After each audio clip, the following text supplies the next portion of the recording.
Sonkanitsa la koloyo na wafunsa iwo anene zomwe iwo wamafuna ndipo ana yamba kunena awiri na yamba kuyankha funsolo bana kubanki wina dotolo koma wang'ono nadabwitsa kolo oyaka iye nati moyo usata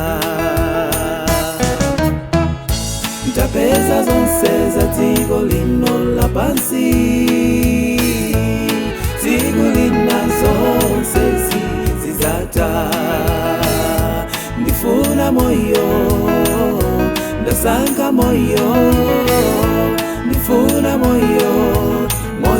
wosata ndifuna moyo ndasankha moyo ndifuna moyo wosata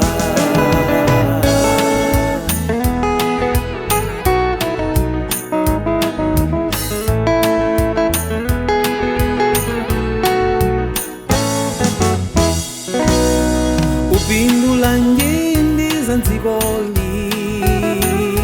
chipulumutso kukuponya Yesu Kristu ndiye moyowo pangajisankho lelo lino balewe sizolakwika kukhala ndi chuma ndikagwiritsidwe kapeza kaye chuma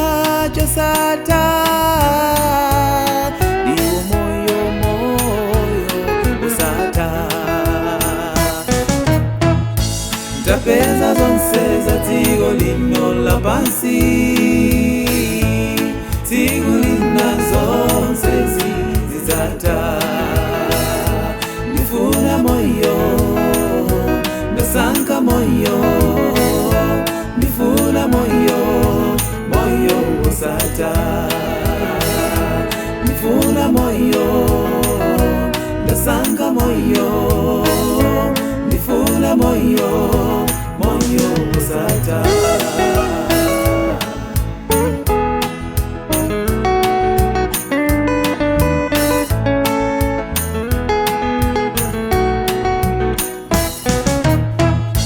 ntapeza zonse za dziko lino lapansi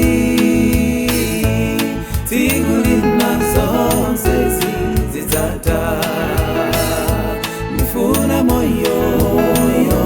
ndasankha moyo ndifuna moyo wosata ndifuna moyo ndasankha moyo ndifuna moyo wosata